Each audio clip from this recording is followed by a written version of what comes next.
What's up, everybody? Back again with another video. We're gonna do a little something different this time. I'm on chess.com. I'm just looking at some of my games, and I want to ask you guys a question. I'm gonna show you just real briefly some of the opening positions into the middle game of a few of my games, and I'm gonna ask you the question: what do these positions have in common, or what do you notice about my play as far as the opening and middle game? So, and then we'll get into the lesson, and hopefully you enjoy it. I just want to remind those that are frequent visitors to the channel, and also the new people out there, that Chess Audiobooks is on chess.com and Lee Chess or Lie Chess. I'm not sure how you pronounce that, and also on social media, Twitter and Instagram. So you could check me out there, follow me,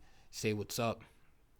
I'll be glad to play all comers. I usually play like 10-minute games, stuff like that, and I usually like to experiment a lot and do things that will somehow help me to formulate a lesson. I really enjoy talking about chess, and that's basically my purpose for playing games on there. So the first game right here is against this player, 1956 player.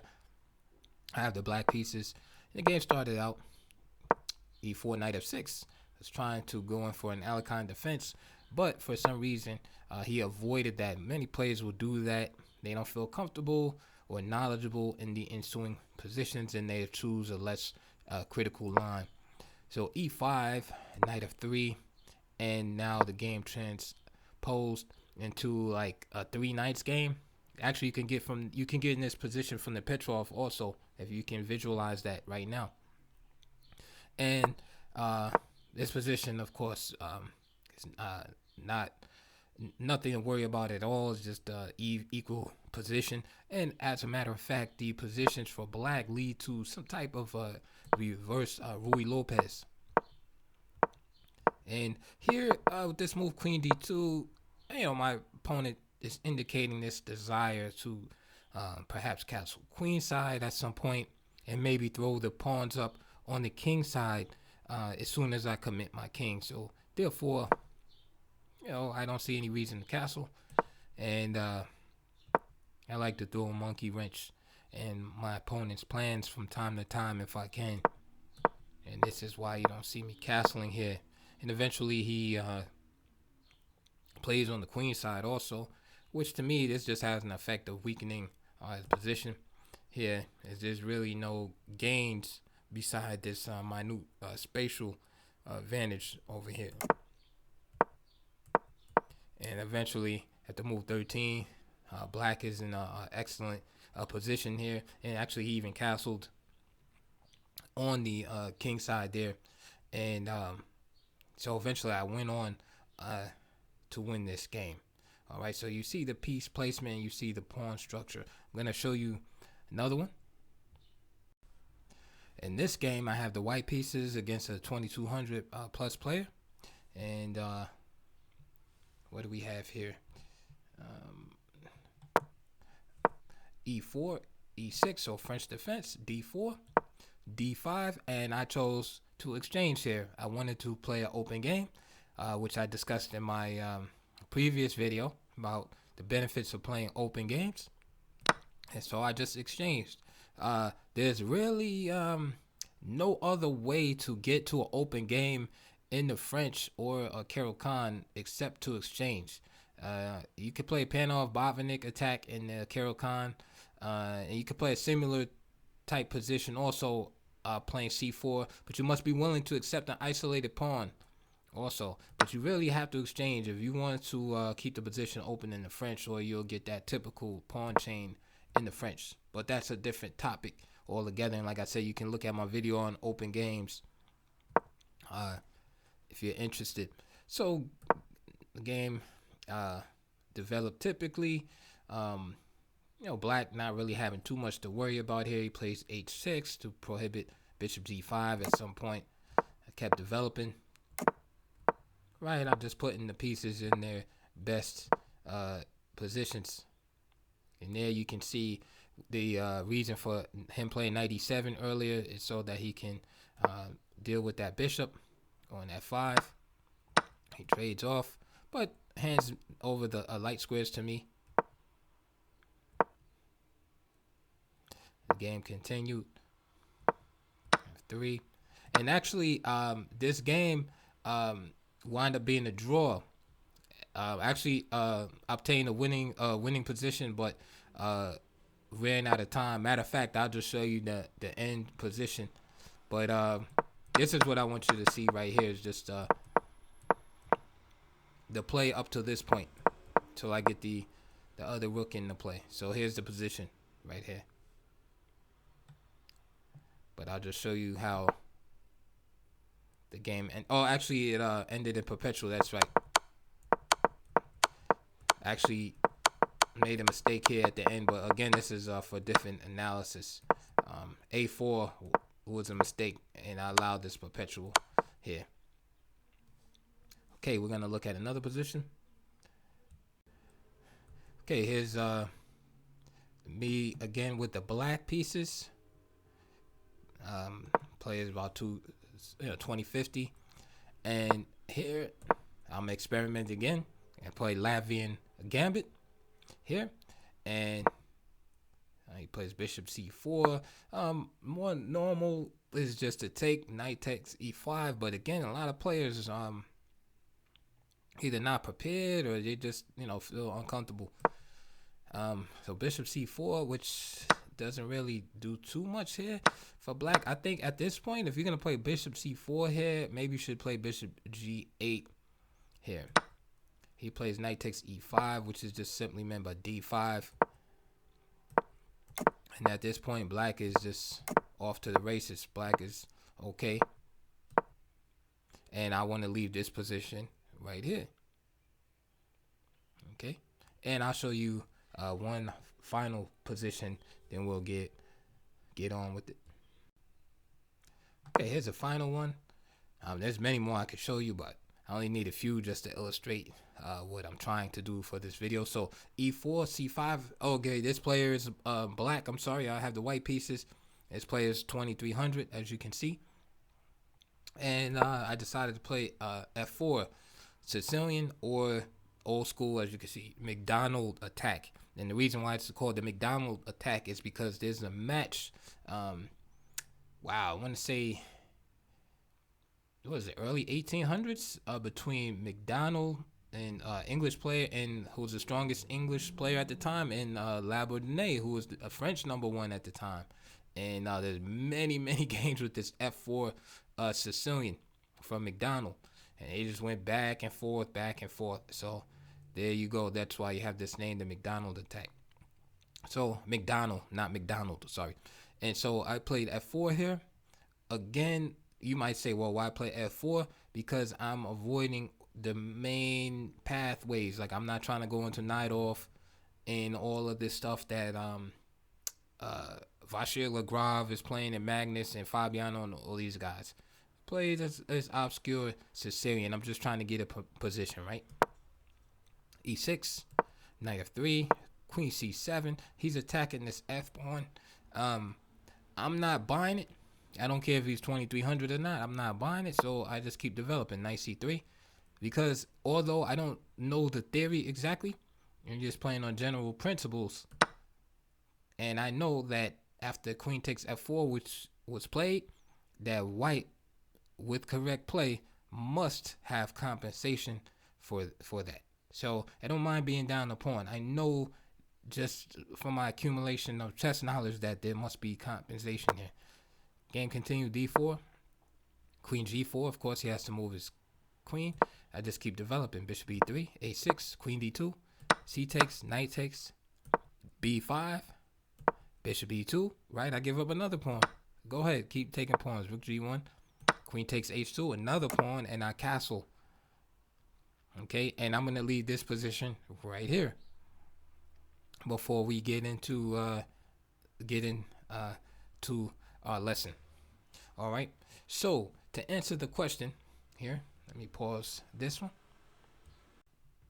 So I asked the question at the beginning of the video, like, what do these positions or my play in these games, have in common, right? And the answer is pretty simple.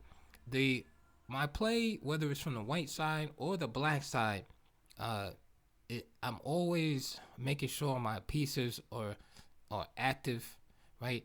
And always always live, and I'm not allowing myself to get in cramped, um, closed positions. Where the point where I can't get my pieces out, right? In every game, whether I was playing white or black, you see my pieces basically like just flying all over the chessboard, right? So that was my approach in those particular games. Every now and then, I'll, like I said, I experiment a lot, and I'll try different approaches for the sake of these lessons. In those particular games, I wanted to show you the value of, just developing and getting your pieces out, but more so than that, the value of having an approach, right, before you sit down to play. So what do I mean by an approach? In other words, you have to decide like what type of positions you want to go into, right? What type of game do you want to play? Do you want to play an open game? Do you want to play a closed game? All right. Do you want to play a semi-closed game? All right. What's going to be your approach, right? Are you going to try to play like long theoretical lines, or you're just trying to get a game? All right. You have to have all of that sorted out already. So if you're not like big into theory, then you should just play openings where you're just quote unquote trying to get a game. So therefore, if someone plays, right, say like Alekhine defense against you, I showed you a game earlier where I tried to play the Alekhines, but the person didn't push. He just played knight c3. That's a correct way to play if you're just trying to get a game, because why are you going to step in somebody knee deep in theory that you're not prepared for, even if it's quote unquote correct, right? Your approach should be, okay, I'm just going to get a game then, right? You shouldn't be like wishy-washy about that and trying to refute the opening and trying to remember, somebody told you e5 is the best response, and going from there. All right, you should have an approach already. So my approach in those games is basically, I just want active piece play no matter what. So if it's a gambit, if I had to, sacrifice later on, whatever it is, I'm making sure that my pieces get out. So you saw one game I play like a Shigorin, right? Because the Shigorin is going to, again, guarantee active piece play. I'm not looking at the theoretical valuation. Same with the Latvian counter gambit. I'm playing to get my pieces out. Now, of course, if white plays correctly, then you're gonna have a hard day. The Latvian counter gambit is probably not too sound. But this game right here is the last game I'll show you. I'll show you the actual full game of most of it, of course. Is me playing black again, another Latvian, and I play Latvian a lot because it's fun to play, and again, it allows me to again work on tactics. The positions that rise are positions that are very rich for both sides and present opportunities for both sides, and balances are created, and therefore this is going to allow the stronger tactical player to have more chances to win. So the player here, Ernesto, played knight takes e5, which is the recommended continuation. I played queen f6. This is theory, and of course, look, is queen f6 good? Is Latvian good? No, right? You shouldn't have your queen out early. Just like they've been saying for hundreds of years, you shouldn't come out with the queen early. And white should be able to deal with this handily. However, you're playing against a person, all right? And if they're not that strong, or they don't know what they're doing, black can get away with this violation of principles. Sorry about that. Motorcycle in the background. Black can get away with the violation of principles if white doesn't address the situation right away. And I think that's what I like about the Latvian. It forces white to play very actively, because if he doesn't, black will take over the initiative quickly.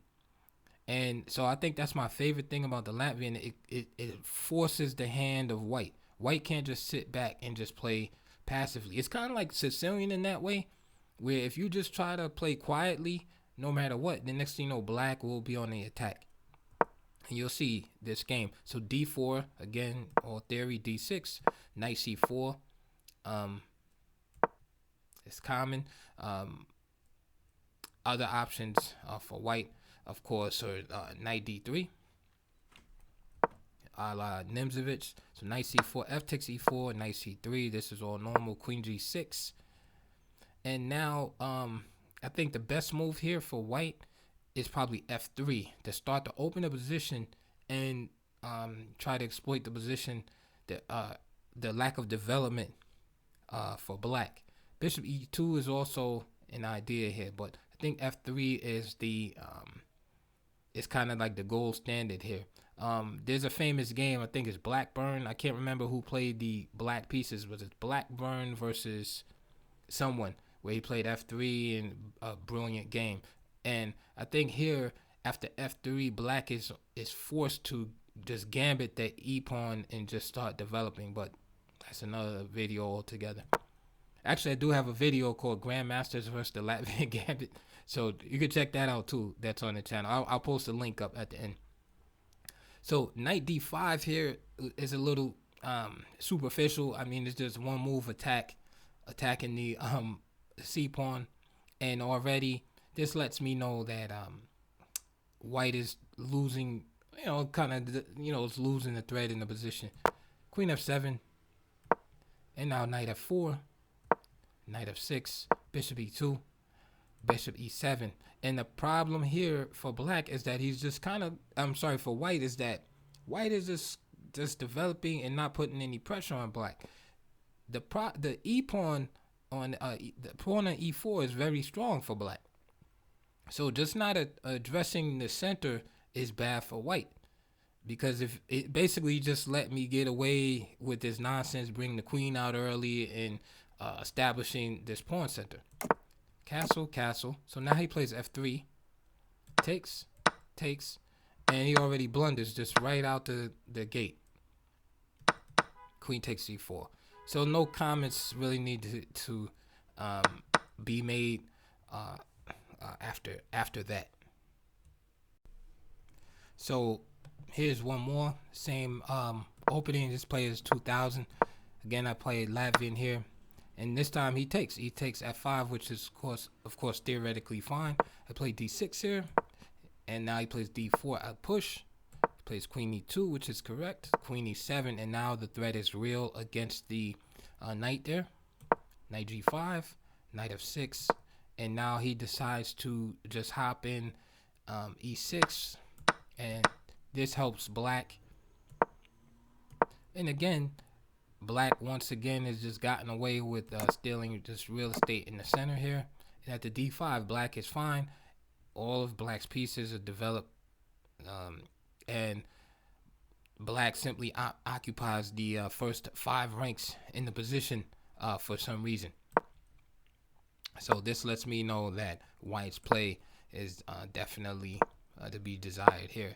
So here, of course, he has this idea of playing bishop h3. And just simply play knight g3 here, h5, snatch this bishop off. And now, as he has committed his king, I start making arrangements to attack the king over there.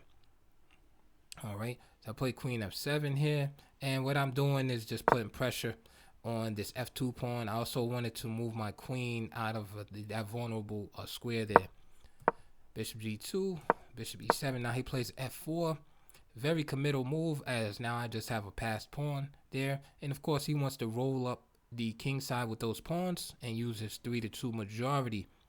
So what I do is I put some pressure on those pawns, so it's not easy for him to just move them freely. But first I provoke some weakness over on this queen side with knight a5, b3.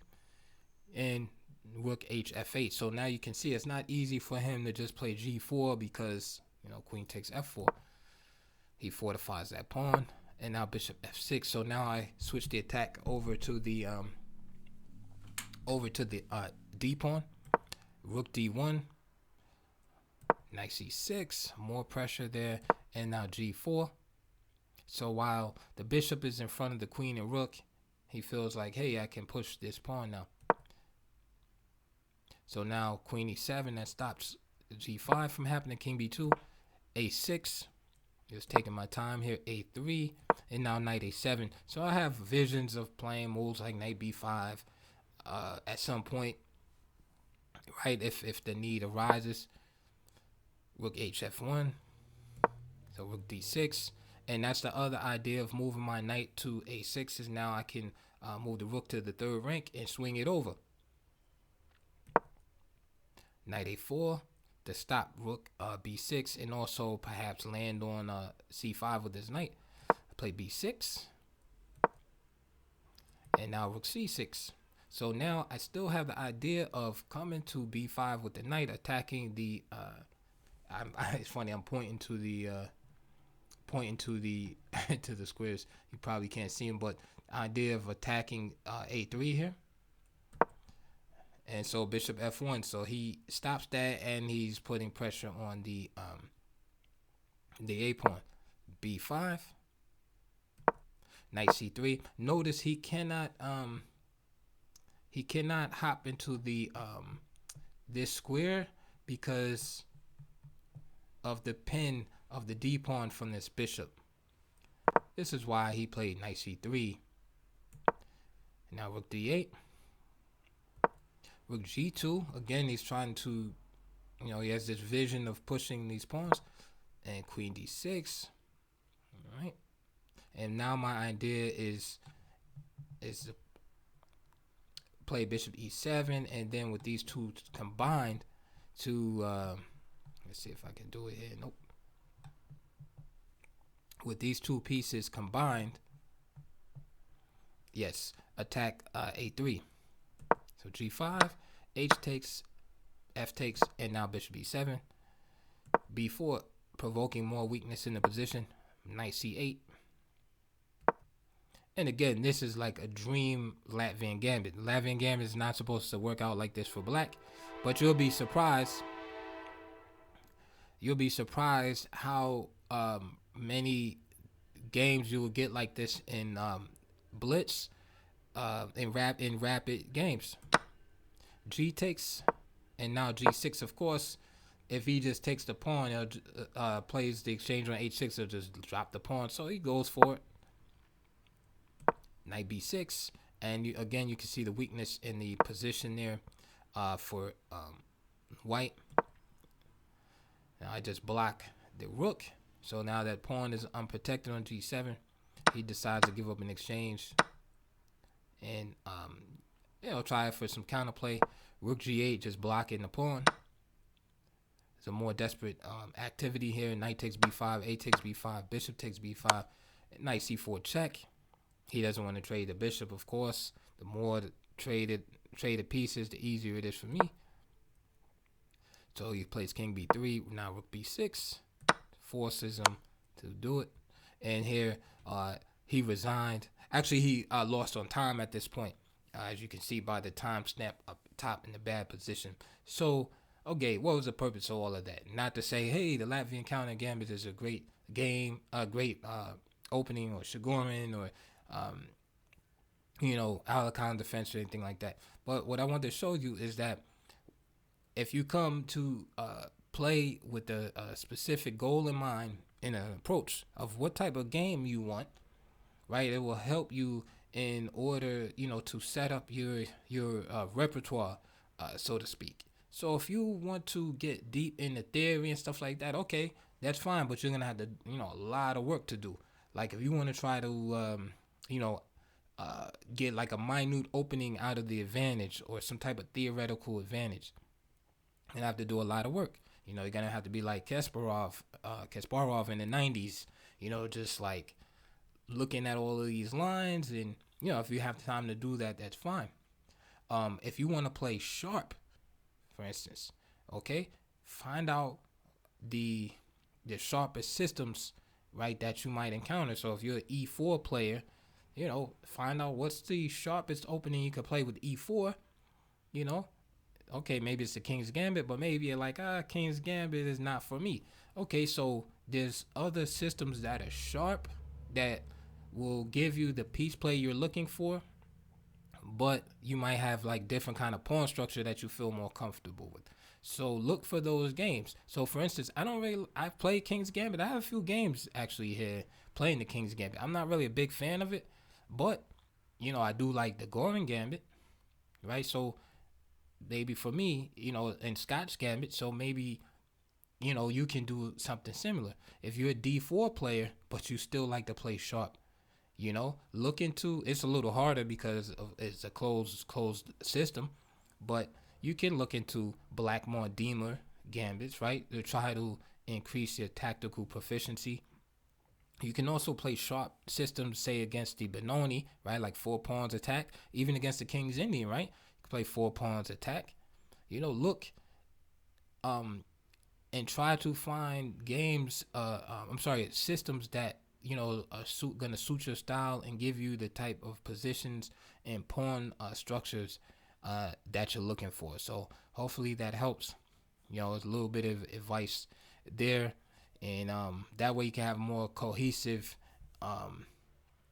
theoretical approach to the games instead of like a haphazard, because I bet you if you check your openings, you'll find that a lot of your systems might not even go together.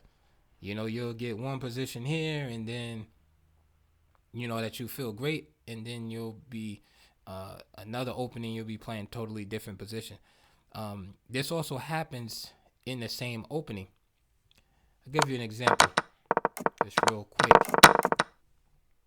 So let's say you like to play Alacon defenses black, right? So you're fine as long as you're getting these positions, right, that lead into your typical Alacon play, right? You're perfectly fine with all of that stuff. Okay, you like the positions it leads to. However, what do you do if your opponent plays E4, you play Knight F6, and now they play D3? They're not lost.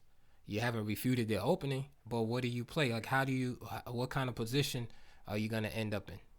Because what's going to happen is White is going to play F4, and he's going to get into maybe like this kind of Vienna type game, and it's going to be like attacking. And if you don't feel comfortable in those type of positions, then you might get in trouble quickly. Same thing occurs after, say like Knight C3, for example. Right? You also can get into wild positions after chase variation. So you have to be careful and make sure that even within your opening systems, that the sidelines that you play your sidelines in a way that's going to lead you to positions that you feel comfortable with also. So we'll end this video here on that note. It's been long enough, but again, I hope you like that. Any questions or comments, leave them below. Please like, subscribe, and all that good stuff. And check the links below. Also, I have DVDs, videos, donation button also. I just see you guys on the next video.